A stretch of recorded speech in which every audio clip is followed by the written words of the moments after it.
కొరింథీయులకు రాసిన పత్రిక 3వ అధ్యాయం 12, 13, 14 వచనాలు చదువుకుందాం. నేను చదువుతున్నాను. బైబిల్ ఉన్న వాళ్ళందరూ తెరచి చూడండి. దేవునిద్దాం. ఇదివరకే నేను గెలిచి తినని అయినను, ఇదివరకే సంపూర్ణ సిద్ధి పొంది తినని అయినను నేను అనుకొనుట లేదు. కానీ నేను దేని నిమిత్తము క్రీస్తు యేసు చేత పట్టబడితినో దానిని పట్టుకొనవలెనని పరుగెత్తుచున్నాను. సహోదరులారా, నేను ఇదివరకే పట్టుకొని ఉన్నానని తలంచుకొనను. అయితే ఒకటి చేయుచున్నాను, వెనుక ఉన్నవి మరచి ముందున్న వాటి కొరకై వేగిరపడుచు క్రీస్తు యేసునందు దేవుని ఉన్నతమైన పిలుపునకు కలుగు బహుమానమును పొందవలెనని గురి యొద్దకే పరుగెత్తుచున్నాను. దేవుడి వాక్యాన్ని మన హృదయంలో ముద్రించి భద్రపరుచునుగాక. అందరూ మోకరించండి. ఈ వాక్యాన్ని ప్రభు మన హృదయాల్లో ముద్రించేటట్లుగా వాక్య పరిచర్య కొరకు చిన్న ప్రార్థన చేసుకుందాం. అన్న వాటి కొరకై వేగిరపడుచు క్రీస్తు యేసునందు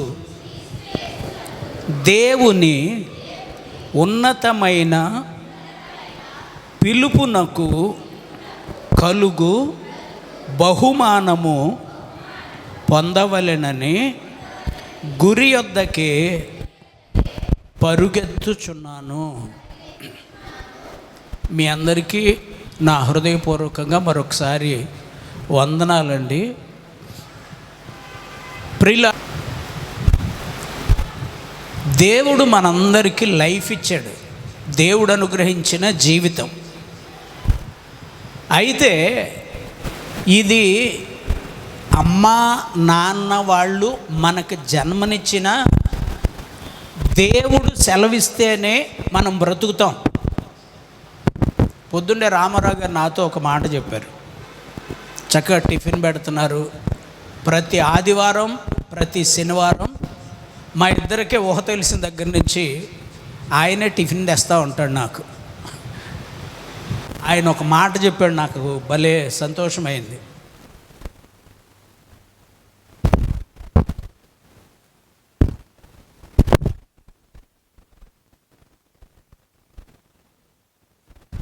ఉన్న దేవుని మాటలు చెప్పి మమ్మల్ని ఆత్మీయంగా పెంచుతున్న మా ఆత్మీయ తల్లిదండ్రులైన మీరే మాకు ఎక్కువ అన్నాడు.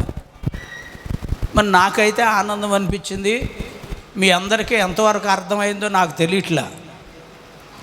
మాకు జన్మనిచ్చిన తల్లిదండ్రులు మమ్మల్ని కని బ్రతికేయండి అని వదిలేశారు. కానీ ఎలా బ్రతకాలో నేర్పిస్తూ మాకు ఒక మార్గాన్ని చూపించేది ఎవరంటే ఆత్మీయ తల్లిదండ్రులే.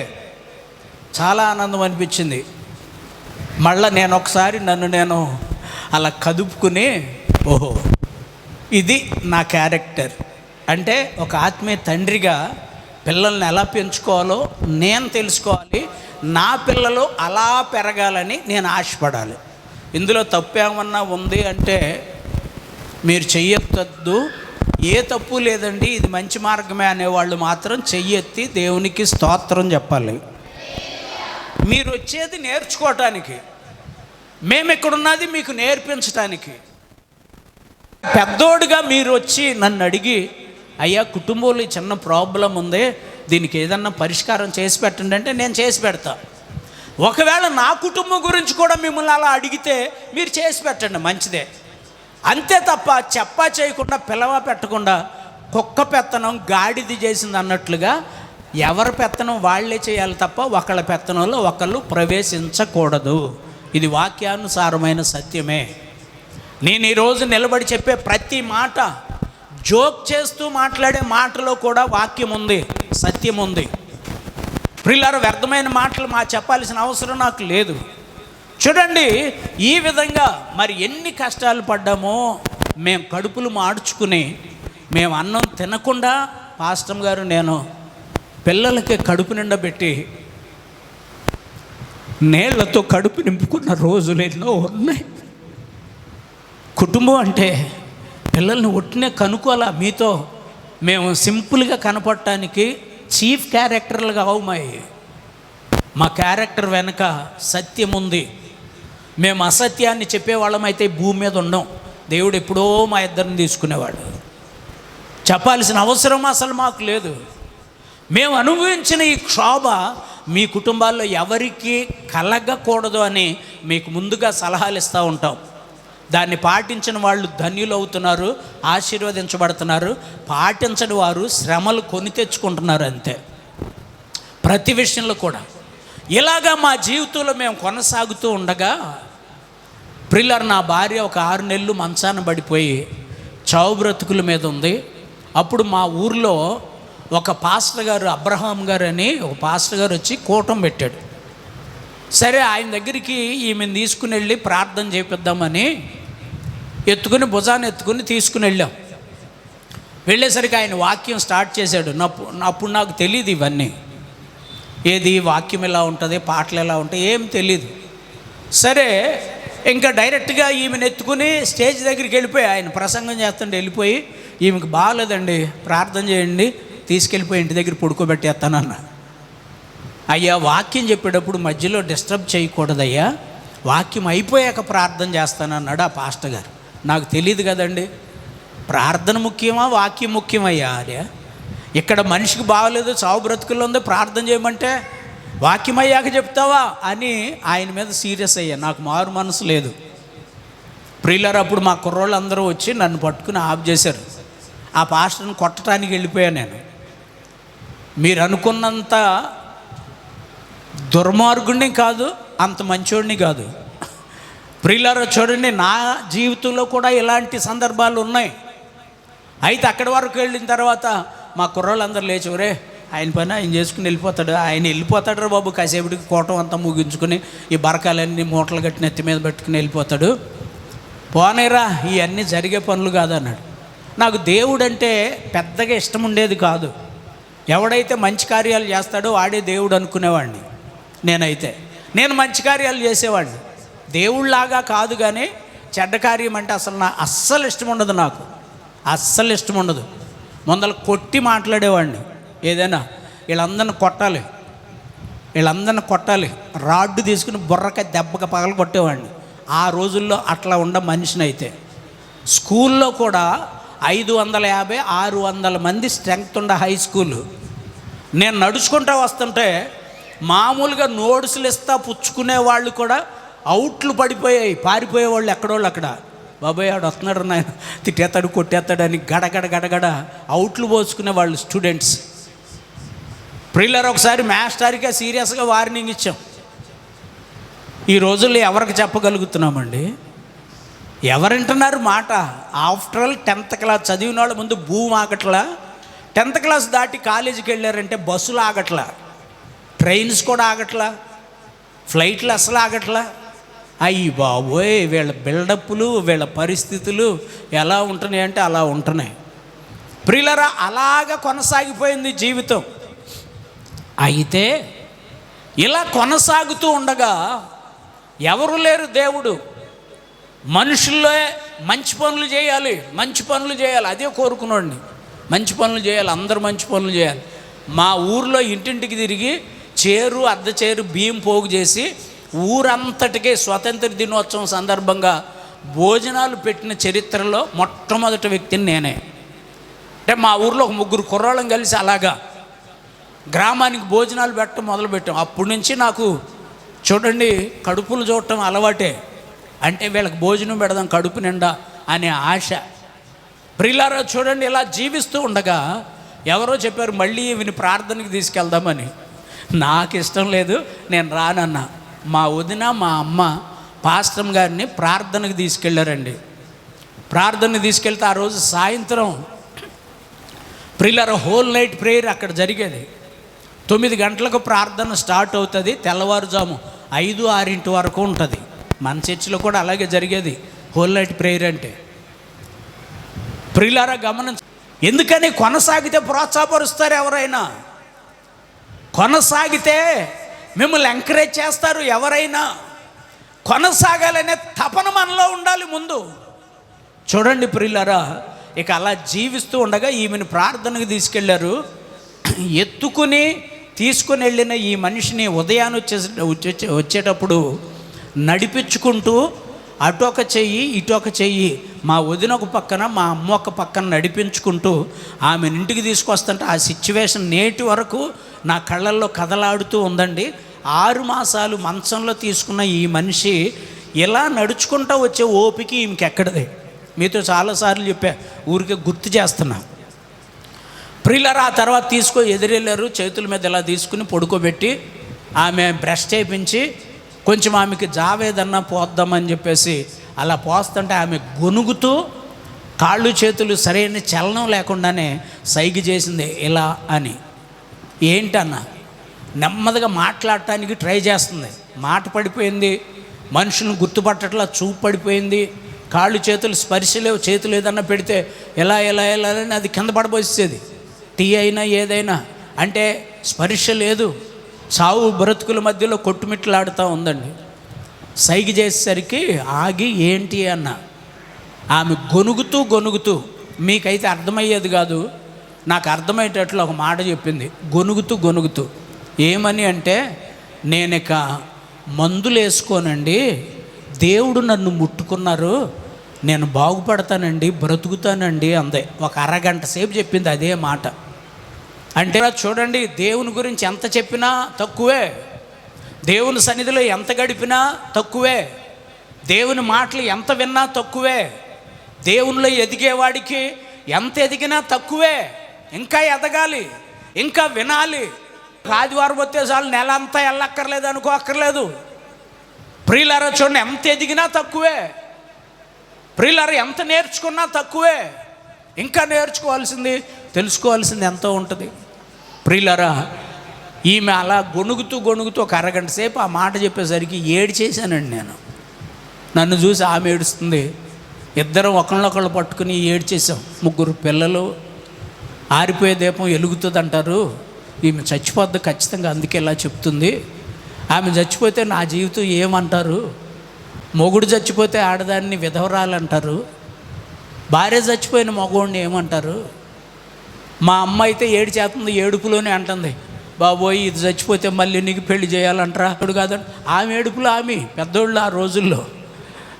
ప్రియులారా, ఇలాగా ఈ బాధల కష్టాలన్నీ వీళ్ళేమో ముగ్గురు పిల్లలకి 3 చాక్లెట్లు కొనిపెట్టడానికి కూడా డబ్బులు లేవండి నాకు.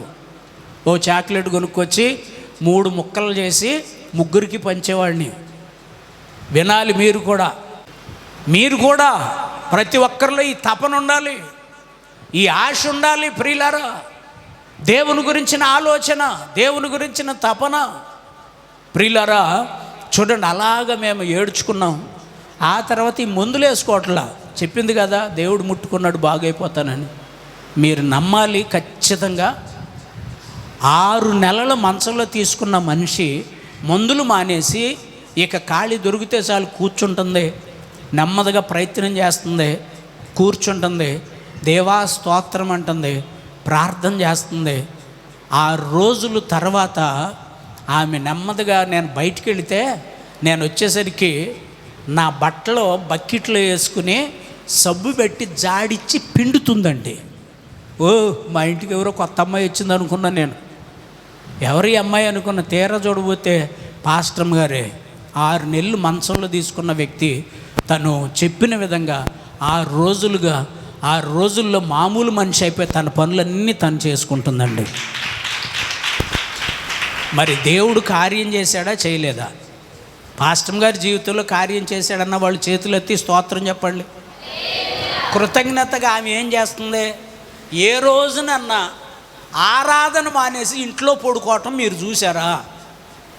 మరి మీరు ఆరోగ్యం వచ్చేదాకా దేవుడు, ఇల్లు కట్టేదాకా దేవుడు, పెళ్లి చేసుకునేదాకా దేవుడు, 10th క్లాస్ అయిపోయేదాకా దేవుడు, ఇక కాలేజీ స్టూడెంట్లు అయితే దేవుడు అక్కర్లేదా? ఏమండి, కాలేజీ స్టూడెంట్లు అయితే దేవుడు అక్కర్లేదా? నువ్వు మొదనష్టపైన ఇంజనీరింగ్ చేస్తే దేవుడు అక్కర్లేదా? చదువుకుని లాయర్ అయితే దేవుడు అక్కర్లేదా? నువ్వు ఒక స్థాయికి వచ్చిన తర్వాత దేవుణ్ణి మర్చిపోతావా? దేవుని కార్యం అశ్రద్ధగా చేస్తావా? ఆలోచించాలి. మనం ఎలా జీవిస్తున్నాం, మన లైఫ్లో ఎలా బ్రతుకుతున్నాం. ఇక అంతేనండి, ఆమె మారింది. ప్రిల్లర్ ఈమె సంఘటన చూసాక నాకు పట్టుకుంది మెంటలో. మా అమ్మేమో ఏడుతా కూడా ఇది చచ్చిపోతే దేన్ని చేయాలి వీడికి అని ఏడిసింది. ఈమె బ్రతికేసింది హ్యాపీగా, చాలా సంతోషంగా బ్రతికేసింది.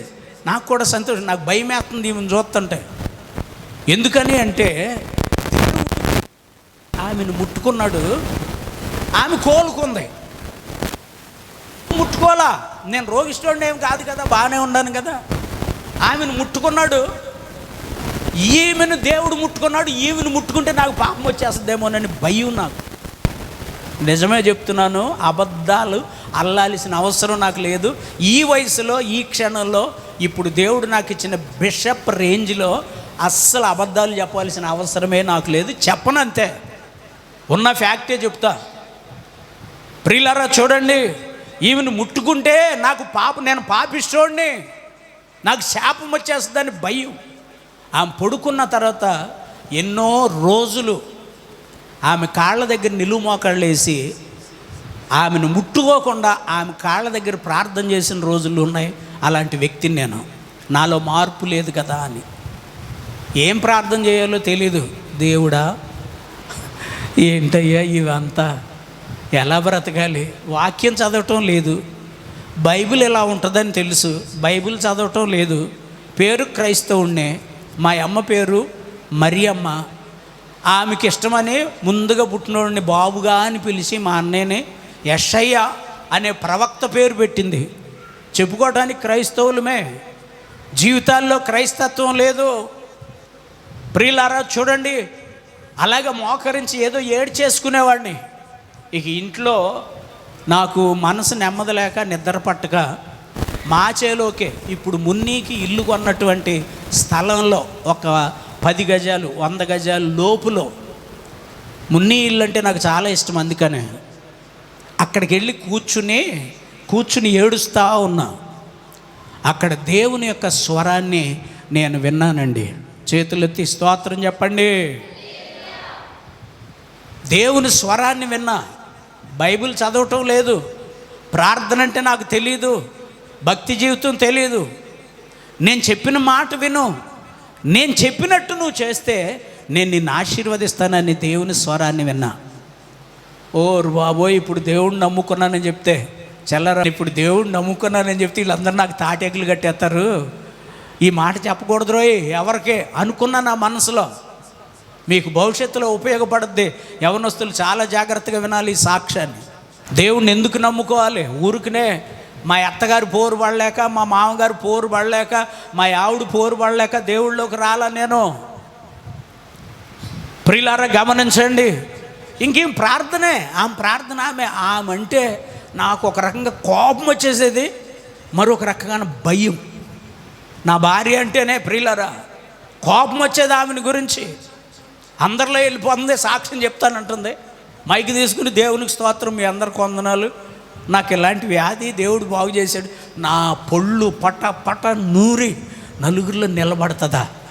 నలుగురిలో నాకు అంత ఇగో అండి. నా భార్య మూడో కంటికి కనపడకూడదు.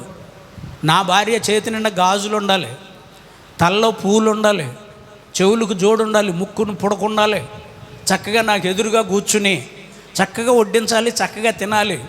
పొద్దున్నే నేను లెగ్గానే కళాపి చల్లాలి, ముగ్గు ఉండాలి, అందులో పురుషుడు ఆ కళాపి మీద అడుగు పెట్టాలి. ఇంత సాంప్రదాయం ఉండాలి. ఈ సాంప్రదాయం అంతా కావాలి నాకు. అప్పుడు ఇప్పుడు దేవుడు మాట్లాడాడు అని దేవుడి మీద కొంచెం ఆసక్తి కలుగుతుంది. దేవుడి మీద కొంచెం ఆసక్తి కలుగుతూ ఉన్నప్పుడు మా ఊర్లో గుడికి వెళ్తే అందరూ నవ్వుతారని పొరుగుర్లు వెళ్ళటం మొదలుపెట్టారు. గుడికి వెళ్ళటం, అక్కడ వెనకాల ఎక్కడో కూర్చోటం, వాళ్ళు చెప్పే వాక్యాలు వింటాం. ప్రియులారా చూడండి, ఫెలోషిప్ లెమన్స్ ఎవాంజలికల్ ఫెలోషిప్కి వెళ్ళా, మూడో కంటికి తెలీదు. ఆర్సిఎం చర్చ్కి వెళ్ళా, మూడో కంటికి తెలీదు. సిఎస్ఐ చర్చ్కి వెళ్ళా, మూడో కంటికి తెలీదు. ఆ తర్వాత భక్త సింగ్ గారి చర్చ్కి వెళ్ళా. దూరం వేరే ఊర్లు వెళ్ళి వాళ్ళు అసలు ఏం చెప్తున్నారు, ఎలా ఉంది, ఏంటిది అని. ప్రియులారా ఒకరోజు నాకు సినిమాలు అంటే బాగా ఇష్టం. ఒక సినిమాని 45 సార్లు చూసా, ఒక్క సినిమాని. ప్రియులారా, 2 నెలల్లో 6 3 18, రోజుకు 3 సినిమాలు చూస్తూ 60 రోజుల్లో 180 సినిమాలు చూసి నా డైరీలో రాసుకున్నా. నాకంటే సినిమా పిచ్చోడు ఎవడుంటాడండి? ప్రియులారా, సినిమా వాల్ పోస్టర్ చూస్తే చాలు చరిత్ర మొత్తం చెప్పేస్తా. ఇప్పుడు ఏదైనా సీరియళ్ళు వస్తూ ఉంటాయి, లేదా చిన్న చిన్న చరిత్రలు వస్తాయి. నేను ఊరికే దాన్ని చూసి, అంటే పాస్టర్ గారి చేతిలో ఫోన్ ఉందనుకోండి, అది చూసి నేను ఆ చరిత్ర అంతా చెప్పండి.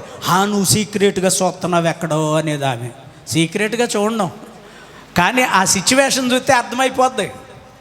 ప్రియులారు, దీన్ని వివేచన అంటారు. ఇలాంటి జీవితం అంతా జీవించిన నేను ఒకరోజు గుడివాడలో మా అత్తగారింటికి రామాపురం వెళదామని సర్లే మ్యాట్ని చూసి సాయంత్రానికి వాళ్ళ ఊరు వెళ్ళొచ్చులే అనుకుని, ఏది దేవునికి లోకానికి మధ్యలో నలుగుతున్నటువంటి రోజులు, నాకు ఇష్టమైన ఫేవరెట్ హీరో సినిమాకి వెళ్ళి అలా కూర్చుంటే ప్రియులారా, ఆ స్క్రీన్ పడింది. మా ఫ్యాన్స్ వాళ్ళు అందరూ పేపర్లు చింపేసి గిరాటలు వేశారు, ఏళ్ళు వేస్తున్నారు, గంతులు వేస్తున్నారు, డ్యాన్స్ వేస్తున్నారు. హీరో అలా కనపడ్డాడు, హీరోయిన్ ఇలా కనపడింది. నాకు భయంకరమైన, ఒక్క మాటలో చెప్పాలంటే సెప్టిక్ ట్యాంక్ నడిబొడ్లో కూర్చున్నట్టు ఉంది నాకు. అంటే అంత చిరాకు అనిపించింది. అనుకుని ఇక ఎప్పుడు ఈ సినిమా గేటు తొక్కకూడదని సుమారు 40 సంవత్సరాల క్రితం జరిగిన సిచ్యువేషన్ మీతో చెప్తున్నా. సినిమా హాల్లో నుంచి లేచి వచ్చానండి. ఆ దినాన సినిమా హాల్లో నుంచి బయటకు వచ్చా. ఈరోజు వరకు ఎటువంటి సందర్భంలో కూడా సినిమా హాల్ క్యాంపస్లో నేను అడుగు పెట్టలేదు. నా జీవితంలో తెలియని మార్పు, నా జీవితంలో తెలియనటువంటి క్రియ. అయితే ప్రియులారా, చూడండి, ఇలాగే ప్రతి లైఫ్లో ఏదో ఒక అనుభవం ఉంటుంది. నేను ఈ చదువుకునే వాళ్ళు తప్పుడు అబద్ధాలు చెప్తుంటే చిరిపకూడదా? తప్పుతాం, మళ్ళీ రాస్తాం, మళ్ళీ పాస్ అవుతాం. దీనికి అబద్ధాలు చెప్పి అందరిని మోసం చేయాలా? ప్రియులారా, ఆలోచించండి. జీవితంలో ఒడిదుడుకులు వస్తాయి, ఇబ్బందులు వస్తాయి, వాటిని సరి చేసుకుంటాం, ముందుకెళ్తాం. దానికోసం అబద్ధం చెప్పి వేరొకరిని నాశనం చేయాలా? కుటుంబాలకి అవమానం తేవాలా? మీకు వాక్యం చెప్పే సేవకుడు తలదించుకునేటట్టు బ్రతకాలా? చిన్న చిన్న ఒడిదుడుకులు వస్తాయి, కష్టాలు వస్తాయి. మీరు పిల్లలను కనుక్కుంటున్నారు, పెంచుతున్నారు. నాకు ప్రేమలో పెళ్ళిళ్ళు ఇష్టం ఉండదు, వద్దనే చెప్తున్నా. మొత్తం మీద ప్రేమ బుట్టలో పడుతున్నారు, బుట్టలో వేసేసుకుంటున్నారు. ఆ తర్వాత ఏడుచుకుంటా దగ్గరికి వస్తున్నారు. నీ ముఖం చూడను పోరా అని అనాలి వాక్యానుసారంగా పెంచాలంటే. కానీ నా పిల్లలే కదా తప్పు చేశారు, తల్లిదండ్రులు ఏడుస్తున్నారు, వీళ్ళిద్దరు కూడా ఏడుస్తున్నారు. నేను తిట్టాల్సిందంత తిట్టి జరిగింది జరిగిపోయిందిలే, దాని గురించి వదిలేయండి. వీళ్ళిద్దరికి పెళ్ళి ఎప్పుడు చేద్దామని నేనే చేస్తున్నా పెళ్ళి. అంటే మీ క్షేమం కోరి, మీ పిల్లల భవిష్యత్తు కోరి నేను చేసే మంచి పని మీ దృష్టికి చెడ్డగా అనిపిస్తుంది. ప్రియులారా, ఆలోచించండి ఒకసారి జీవితం గురించి.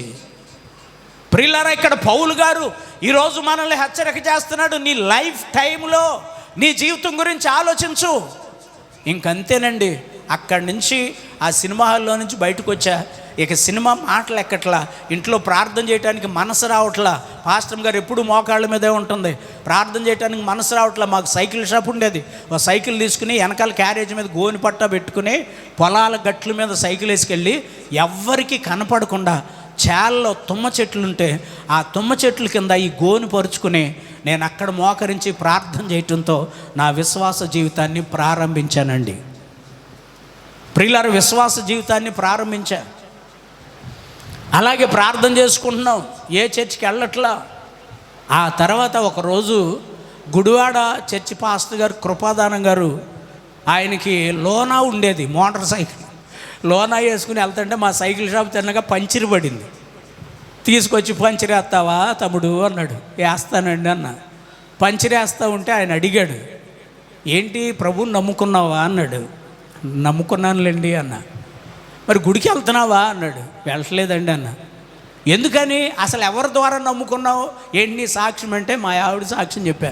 ఏసన్న గారి ప్రార్థనకి వెళ్ళాం, బాగైపోయింది.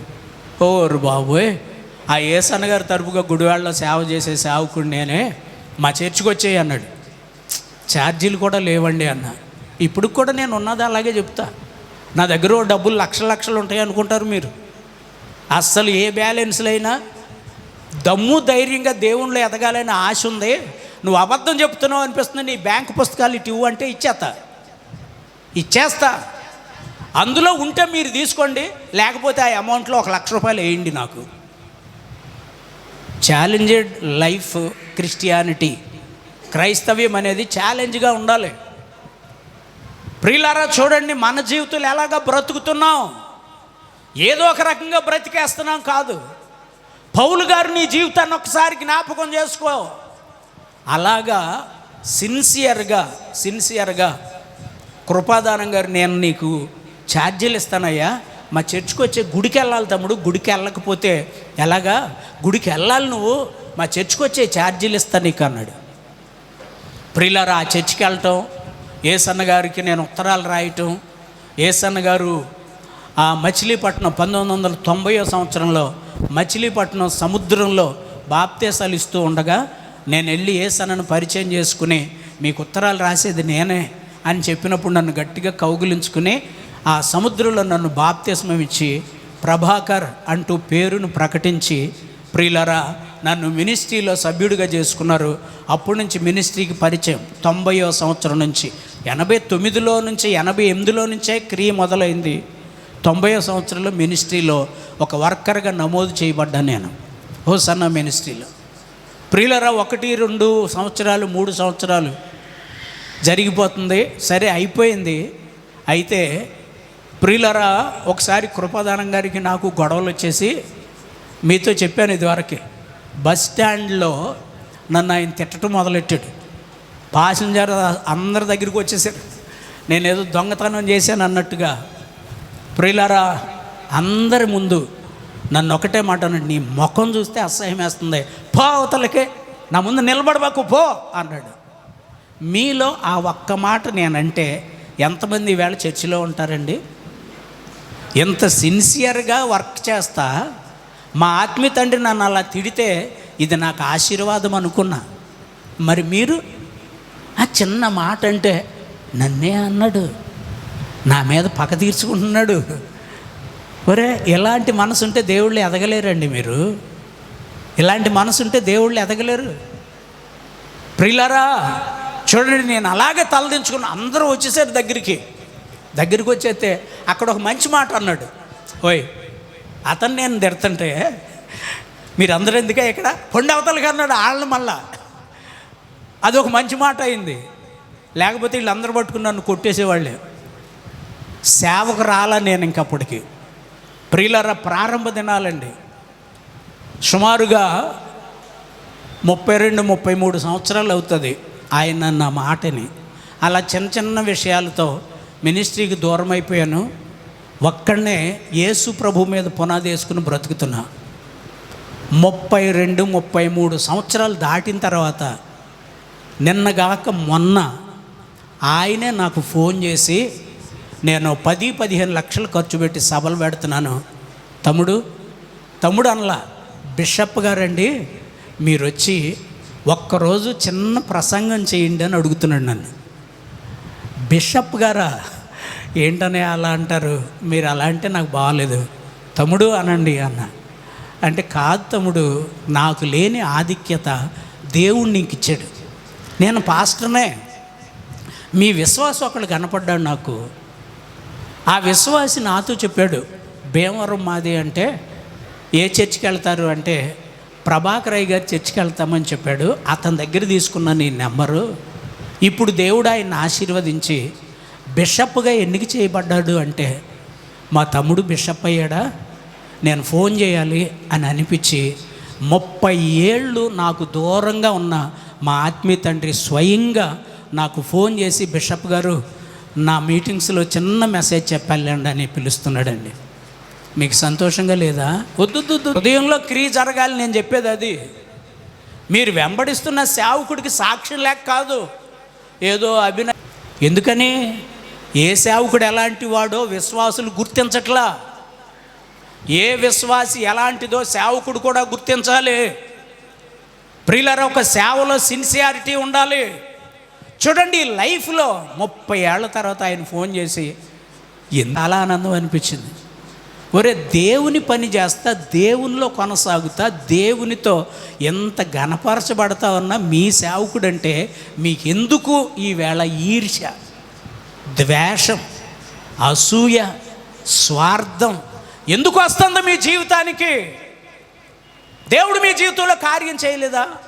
నా జీవితంలో కాదు, మీ జీవితాల్లో చేయలేదా? ఎన్ని కార్యాలు చేశాడండి, ఎన్ని అద్భుతాలు చేశాడండి ప్రియులారా. సంచలనాత్మకంగా ఇదివరకు సాక్ష్యాలు చెప్పాం. రిక్షా దొక్కుని బ్రతికే బాబుకి 17 సంవత్సరాల తర్వాత సంతానం ఇచ్చాడని. సుగుణమ్మ, నిజమా అబద్ధమా? నిజమే. అక్కడ ఆ ఇల్లే ఇప్పుడు రామారావు గారు వాళ్ళు కొనుక్కున్నారు. అలాగే ఎన్నో సాక్ష్యాలు ఉన్నాయి. నమ్మండి దేవుణ్ణి నమ్మండి. నా జీవితం ఒక సాక్ష్యం. చూడండి, నా ఈ లైఫ్ టైంలో 90వ సంవత్సరంలో బాప్తిస్మం పొంది దేవునిలో కొనసాగాను. ఇప్పుడు నా జీవితానికి మిడిల్ పాయింట్ ఎక్కడ అంటే 1990 ఇయర్, 1990వ సంవత్సరం. అమ్మ రోజా, ఆ పిల్లలు ముందుకు పంపించమ్మా. ఆ పిల్ల వెనకాల ఉండకూడదు, యవనస్తులు అందరూ ముందుకు వచ్చి కూర్చోవాలి. ప్రియులారా, అది మిడిల్ పాయింట్ నా లైఫ్ టైంలో. అప్పటి వరకు నాదైతే 35 సంవత్సరాలు మిడిల్ పాయింట్ కాదు. లోకంలో నుండి ఎప్పుడైతే దేవుని బిడ్డగా ముద్రించబడుతున్నావో అది నీ లైఫ్ టైంలో మిడిల్ పాయింట్. ఇప్పుడు పౌలు గారు దాన్ని ఉద్దేశించే చెప్తున్నాడు.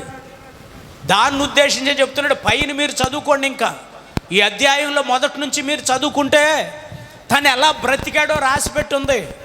నేను ఇశ్రాయేలు గోత్రంలో బెన్యామీనీయుడను, యూదుల సాంప్రదాయం నాకు తెలుసు, ధర్మశాస్త్రమందు నిష్ఠాగరిష్ఠున్నయ్యా, యేసు క్రీస్తు నేను నమ్మలా ముందు, ధర్మశాస్త్రమే నాకు ముఖ్యం. ఇవన్నీ 3వ అధ్యాయంలో ఆయన చెప్పుకుంటూ వచ్చాడు. రాసుకునేవాళ్ళు, చదువుకునేవాళ్ళు వాటి మీద ఉండాలి కాన్సన్ట్రేషన్. సంజన లైఫ్ టైం అంతా ఉంటుంది. అఫ్కోర్స్ 60 కావచ్చు, 70 కావచ్చు, 80 కావచ్చు, 100 కావచ్చు, 1000 కావచ్చు. ఈ లైఫ్ టైంలో ఒక మిడిల్ పాయింట్ ఉంటుంది ప్రతి వ్యక్తికి. అయితే ఆ మిడిల్ పాయింట్ దగ్గర పౌలు గారు ఆగి, నేను ఇంత నిష్ఠాగరిష్ఠుడిగా ఉన్నాను, ఇప్పటి వరకు నా జీవితం వేరు. దమస్కు పట్టణానికి వెళుతున్నప్పుడు యేసుక్రీస్తు ప్రభువారు నాకు దర్శనమిచ్చి నాతో మాట్లాడి నా పాపాలన్నీ గుర్తు చేసినప్పుడు అందహీనుడుగా, చూపు లేకుండా పడి ఉండగా అననీయ అనే దైవ సేవకుని ప్రార్థన ద్వారా నా జీవితంలో కళ్ళు తెరవబడి సౌలుగా ఉన్న నేను పౌలుగా మార్చబడ్డాను. This is valuable point in my life.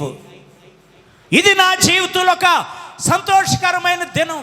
అలాగే మీ జీవితాల్లో కూడా టర్నింగ్ పాయింట్ ఏదో ఒకటి ఉంటుంది. ఏదో ఒక సందర్భం ఉంటుంది. చిన్నప్పటి నుంచి పుట్టంగానే కాంక్రీట్ పని తెలీదు, టాపీ పని తెలీదు, సేవ తెలీదు. పుట్టంగానే ఎదుగుతూ ఉన్నప్పుడు గ్రాడ్యువల్గా వస్తాయి. అయితే ఇవన్నీ వచ్చిన తర్వాత ఇదంతా ఒక ఎత్తు అయితే, దేవుడు నీ జీవితంలో కార్యం చేసిన తర్వాత నీ జీవితంలో మార్పు కలిగిన అనుభవం ఉంటుంది చూడు. ఇది ఆ జీవితానికి ఈ జీవితానికి మిడిల్ పాయింట్.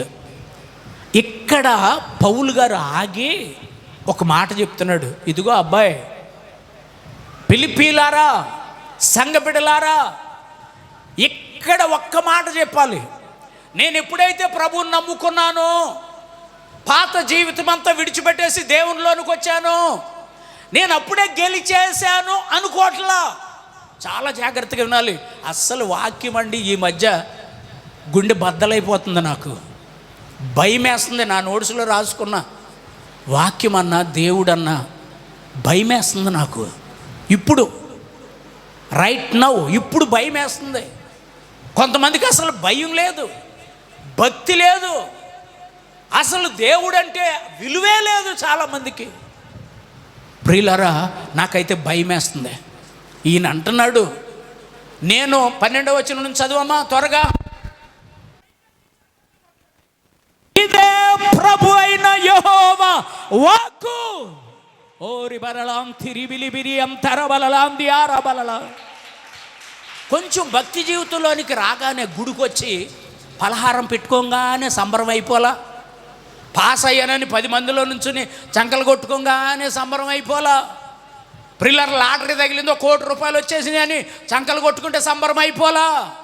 ఎవడో కోటీశ్వరుడు తగులుకున్నాడు కనుక నేను కోటీశ్వరురాలు అయిపోయా, కోటీశ్వరుని అయిపోయా, నాకు వెనకాల పెద్ద బలగం ఉంది అనుకుంటే సంబరం అయిపోలా. యేసుక్రీస్తుని సొంత రక్షకుడుగా అంగీకరించాను, మారు మనసు పొందాను, బాప్తిసం పొందాను, పరిశుద్ధాత్మ అభిషేకం పొందుకున్నాను అంటే చంకలు కొట్టుకునే సంబరం అయిపోలేదు.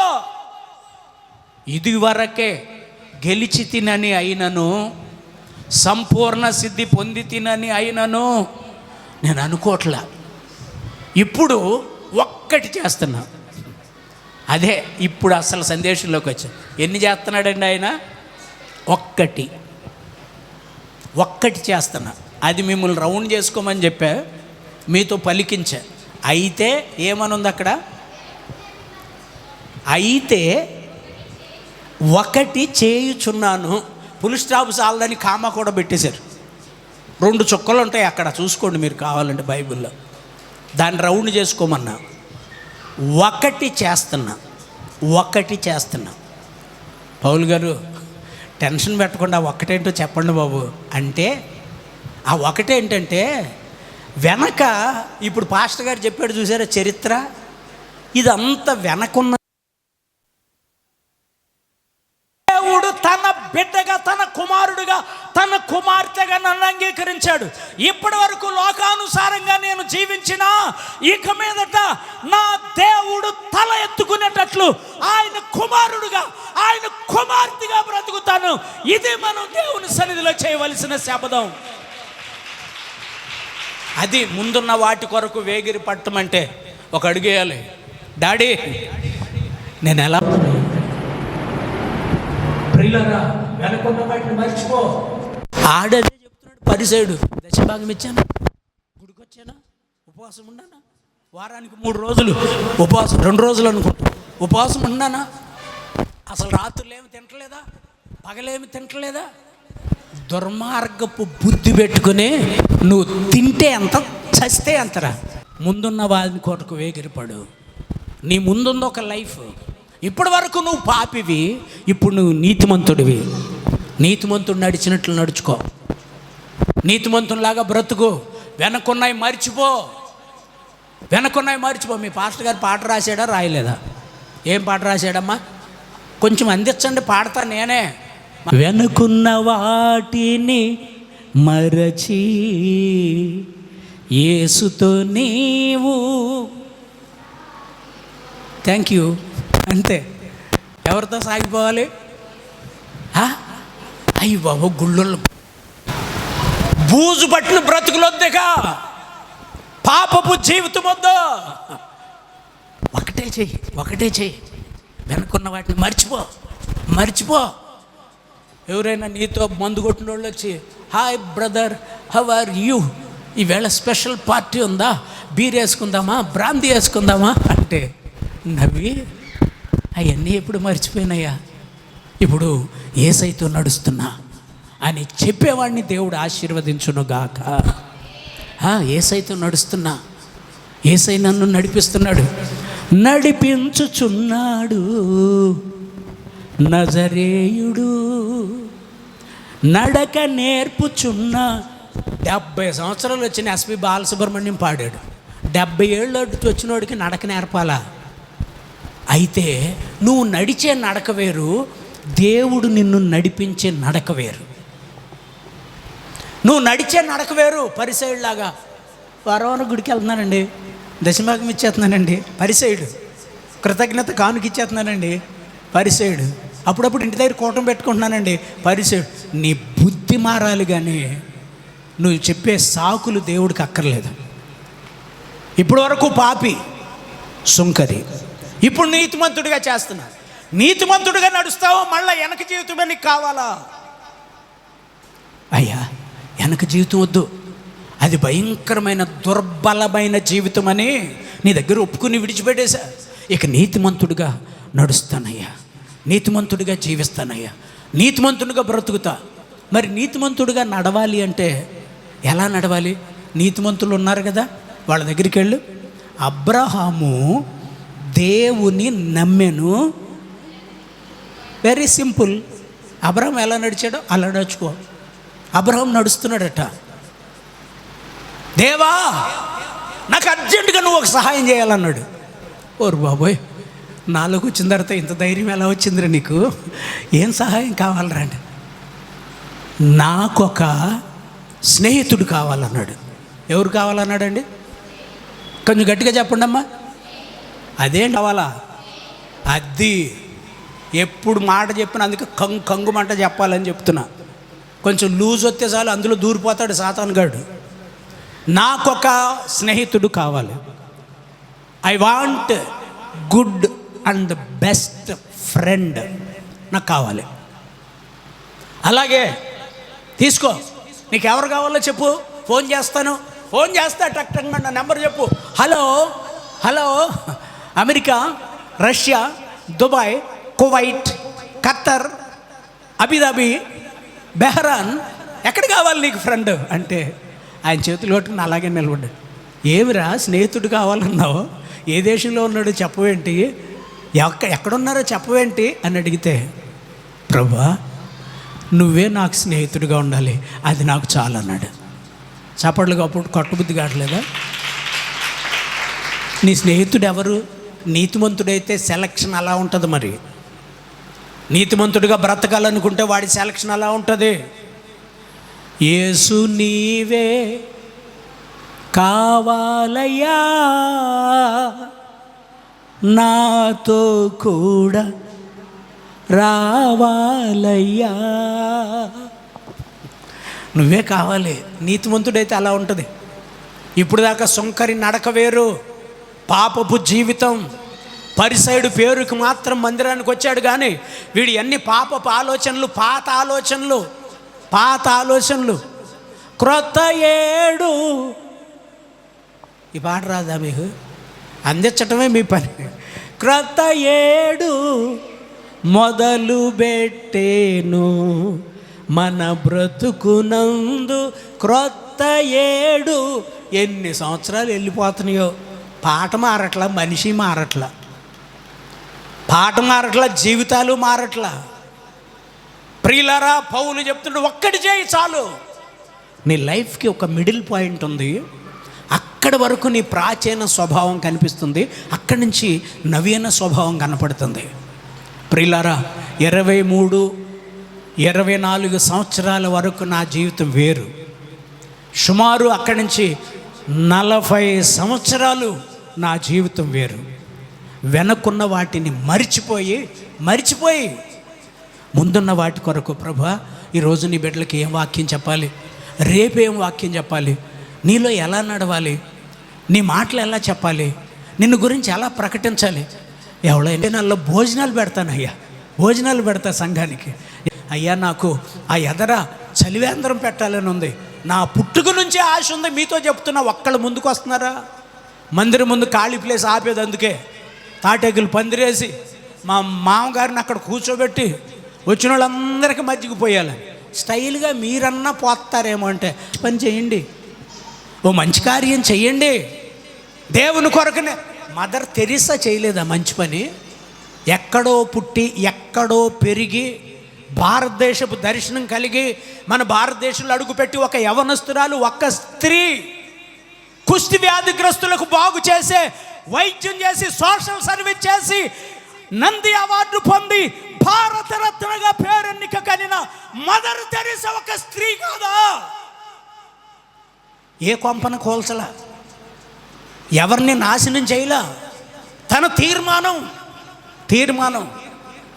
ఎక్కడో పుట్టి ఎక్కడో పెరిగి, ప్రియులారా, ఆమె భారతరత్న అనే పేరును పొందుకుంది, ఒక స్త్రీ. ప్రియులారా, ఆమె అలా కూర్చుంటే మెళ్ళ నుంచి యేసు ప్రభు సిలువ వేలాడుతూ ఉంటుంది. ఎంత చక్కటి దృశ్యం అండి.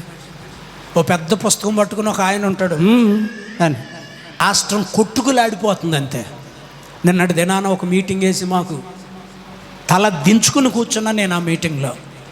కారణం ఏంటంటే వాక్యం ఏం చెప్తుంది? యేసు క్రీస్తు అందరికీ దేవుడు. లేదా క్రీస్తు ఎంతమందికి దేవుడు? మా అమ్మకి దేవుడు, మా నాన్నకి దేవుడు, మా అమ్మ ఎవరికెవరికి దేవుడు? అందరూ. పాపిగా బ్రతికిన సుంకర్లాగా కాదు, నీతిమంతుడిగా బ్రతికే, అవసరమైతే సుంకరైనా, పరిసయ్యుడైనా, హెబ్రీయుడైనా, ఇశ్రాయేలీయుడైనా, ఏ గోత్రానికి చెందిన వాడైనా యేసుక్రీస్తు అందరికీ దేవుడే. కొట్టండి గట్టిగా చప్పట్లు ప్రియులారా. అది ప్రకటించాలి, అది ప్రకటించాలి. ఆమె వచ్చి నేను ఎస్సీలకి మాత్రమే సేవ చేస్తా అని మదర్ తెరీసా చెప్పినట్టు ఎక్కడన్నా ఉందా? ఉందా? ఎవరు మాట్లాడు ప్రియులారా, నేను ఈ కులానికి చేస్తా, ఈ మతాన్ని, ఏం లేదే. తల ఎత్తుకుని బ్రతికేది రా క్రైస్తవ్యం అంటే.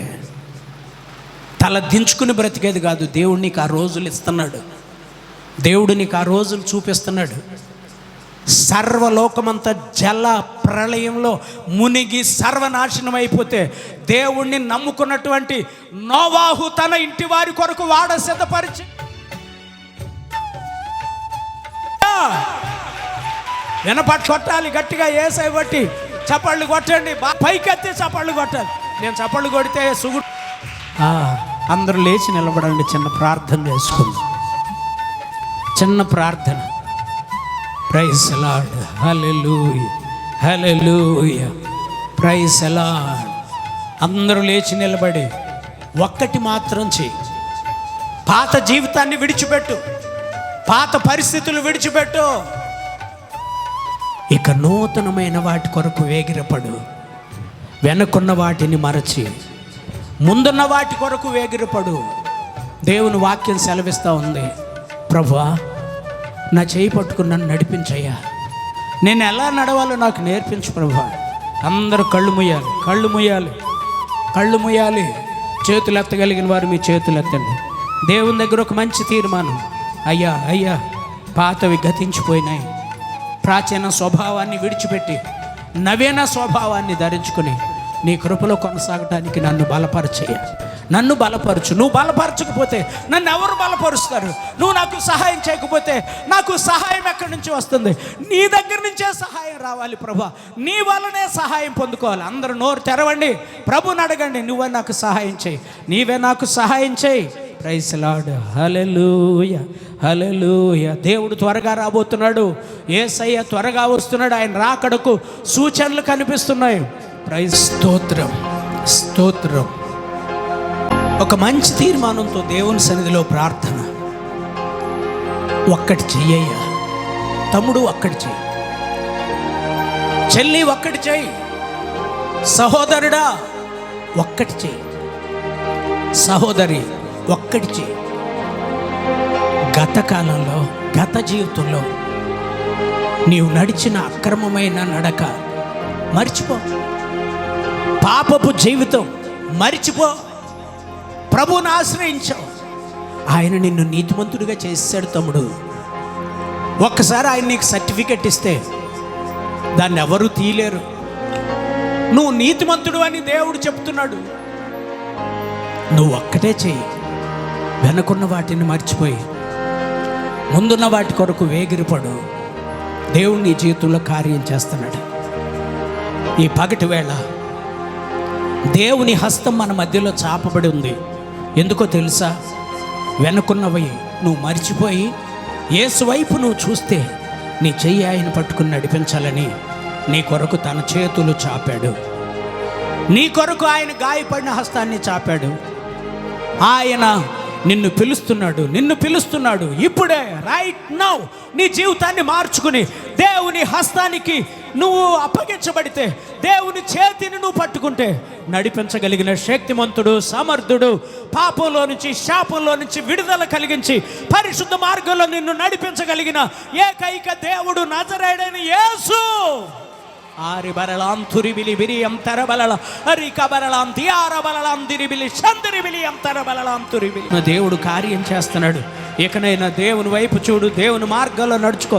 ఒక మంచి తీర్మానంతో, అయ్యా నీ పని కొరకు నన్ను పిలిచావు, నీ బహుమానం ఇస్తానని నన్ను పిలిచావు. నీలో నన్ను నడిపించి నా బ్రతుకులో కార్యం చేయి నాయనా అని ఆశించిన వాళ్ళు మీ చేతులు దేవుని వైపు ఎత్తండి. మీ కొరకు ప్రార్థన చేయాలని నేను ఆశపడుతున్నా. వినిన వాక్యాన్ని బట్టి ఒక మంచి తీర్మానంతో దేవుని వైపు చూస్తూ దేవునిలో నడవాలి, ఆయన కొరకు నేను బ్రతకాలనే తీర్మానంతో మీ చేతులు దేవుని వైపు ఎత్తండి. మీ కొరకు ప్రార్థన చేస్తున్నాను. ప్రేమగల తండ్రి, పరిశుద్ధుడా, నీకు స్తోత్రాలు నాయన. ఈ పునరుద్ధానపు దినాన నీ సన్నిధికి వచ్చిన నీ ప్రజలు నీ వాక్యాన్ని విని, అయితే నేను గెలిచి తినని అయినను, సంపూర్ణ సిద్ధి పొంది తినని అయినను తలుంచుకొనట లేదు. ఇప్పటి వరకు నా జీవితం వేరు, ఇక నుంచి నా జీవితం వేరు. కనుక మీరు కూడా ఒక్కటి చేయండి, వెనకున్నవి మరచి ముందున్న వాటి కొరకు వేగిరపడండి. ప్రభువా, మీరిచ్చిన సందేశాన్ని బట్టి మా ముందున్నటువంటి విశ్వాస సంబంధమైన మంచి జీవితం కొరకు ఆశపడి నీ తట్టు చేతులెత్తి ప్రార్థన చేసుకుంటున్నాం. ప్రభువా, మా జీవితంలో కార్యం చేయండి, నీ కృపలో బలపరచండి.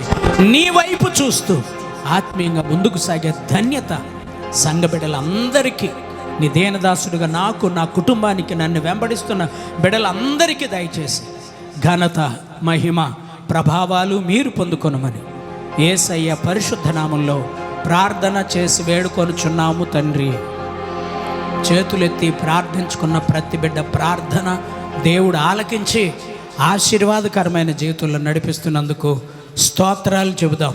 స్తోత్ర